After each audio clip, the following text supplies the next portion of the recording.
What if your type is toxic? What if your quote unquote type, right? Because we have these types, right? And there are people who fall into that type and those who don't. What if your type is dysfunctional? What if your type is chaotic? What if your type is founded upon trauma as opposed to what's actually beneficial within a relationship? That just, again, I just want you to ponder this idea. Now, I did create a video on this subject matter with the assistance of a young lady who was just breaking this down all the way down. So make sure to check that video out. But I wanted to take a deeper dive into this idea, more specifically on the side of, this idea of a type has been pervasive for men and women. We've created these ideas that this is something that we created, that we were born with some sort of type, that this is just a natural tendency that we have. Whereas the reality says that this is our conditioning and our programming. Our type is based upon an archetype. And that archetype is based upon what we saw, based upon what we experienced. So this may have very well been the type of, men who are in your life who then become the blueprint for you. And so you are seeing that as masculinity or manhood in the inverse when it comes to the women that you saw in your life, the female representation that you saw in your life, and those characteristics and those attributes subconsciously become the thing that you are looking for. Or sometimes it becomes, the deficit of what you're looking for becomes what you now are looking for, which is something we don't often talk about. And I'll break that down a little bit. So either you're doing a mirroring or you're looking for the filling of a void based upon your upbringing. So if you felt that you lacked a certain quality, you may be perpetually chasing that aspect within somebody.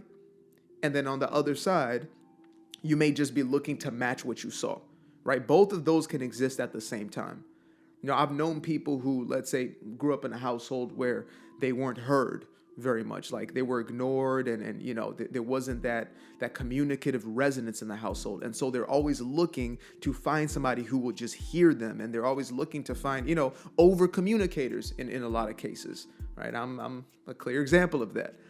And then there's one who grew up in a household where, they were ignored, they weren't listened to, and they're looking to have relationship with somebody who ignores, who is withdrawn. Communication is scarce if existent at all.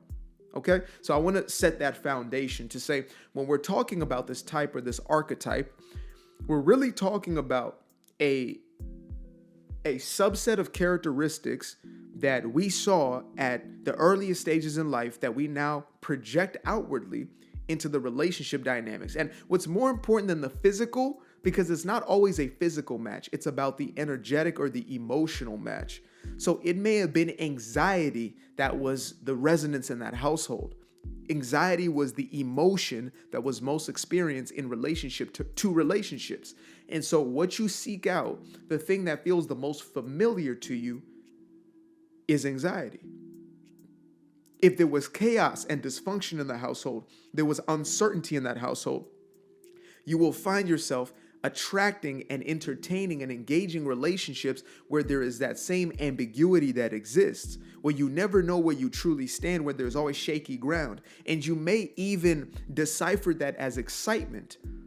And it doesn't help that the media, the legacy media, perpetuates these same messages in movies, television, and other forms, books, or whatever it may be, right? Where you have these romantic stories of just ups and downs, these huge swings, these pendulum shifts in a relationship, and you believe that to be natural, when in truth, it is dysfunctional.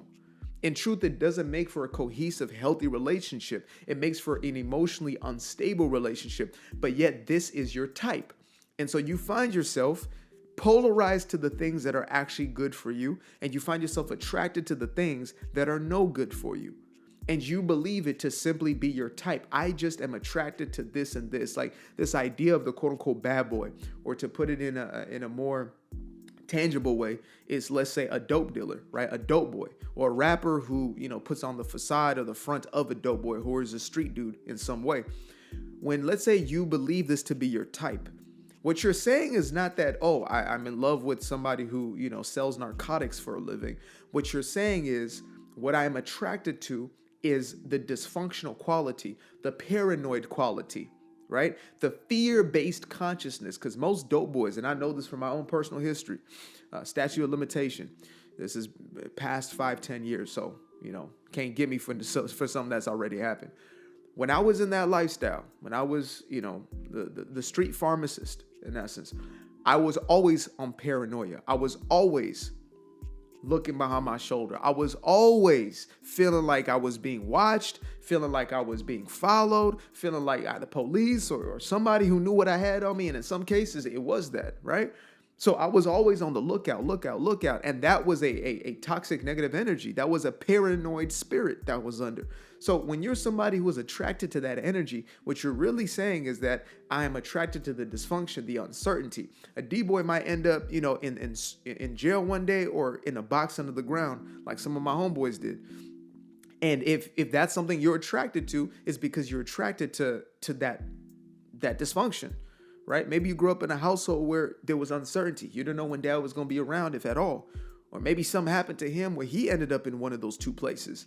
And so that is normalized in your consciousness. And so when you go out to find a relationship, even if you're looking to do the opposite, you end up attracting what your blueprint is. And that just seems to be your type. You just seem so attracted. We think attraction is a sign of what's good for us. You can be attracted to cigarettes, y'all. You got to understand this. You can be attracted to narcotics. You can be attracted to chemicals. You can be attracted to social media, sugar, both drugs. You can be attracted to these things and be given over to them, but it doesn't mean that they're actually good for you.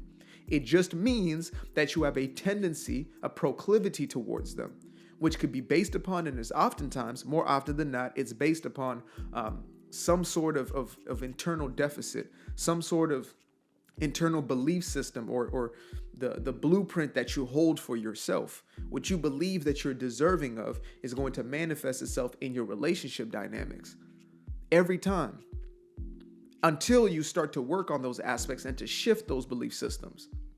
And so in that video that I had shared not too long ago, I believe her name is Kitty or something like that. She was sharing a message basically saying, you can learn to love the man that is actually good for you. And I thought that was such a powerful point. But I will also say this is, if you're not in that place yet, then, don't try to force a relationship trying to become something you are not yet, or you're not even in the process of yet. You're going to go through your healing phases, etc. But if a dude is one who is genuinely ready for a relationship, he is somebody who is emotionally stable or emotionally intelligent. He is based in integrity. He is somebody of high character. He's worked on himself to become a man and matured from that boyhood phase. He's ready for a family dynamic where he is going to be present in more ways than one. That man will be a direct opposition to you if you are not in that place yet. If you're still in the place where your type is the bad boy, but you desire this solid dude, the grounded dude. You desire, just because you desire something doesn't mean you're ready for it. You're 5 years old and you desire to drive, right? You're 5 years old and you desire to drive. It doesn't mean that you're ready to drive. You have to mature into that position. And this is the very same when it comes to our relationship dynamics. You have to grow into that position. In order to be ready for that relationship, you must first become a reflection of that relationship. And that means you have to do something different internally. You have to switch up the code. You have to change the code. You have to delete some code and replace it with completely revamped, renewed code that can actually sustain and not just maintain, but can cultivate and grow a healthy relationship dynamic. Simple as that. So your type is an idea based upon, oftentimes, more often than not, the elements that do not serve your relationship or will not serve a relationship and are oftentimes in opposition to a relationship that you would want. So you got to let go of that type and instead allow the characteristics and the attributes to matter more of what does it look like to be in a functional, healthy relationship, and then start to cultivate and develop those, and you will become a match to the person who also is displaying those. I don't chase the bag, no, I don't chase it at all. Yeah, I'm the type to manifest about as quick as withdrawals. You see my life in ATM, see all the hundreds involved. Feel like a magnet in my stack and want my energy charged. I don't don't chase the bag, no, I don't chase it at all. I swear my life is like abundance, got infinity card. I'm seeing 20s, 50s, 100s, swear this life like an art. A young Picasso, I bring it in the image to dawn. I don't chase the bag, I don't chase the bag, nah. I attract the bag, I attract the bag, yeah. I don't chase the bag, I don't chase the bag, nah.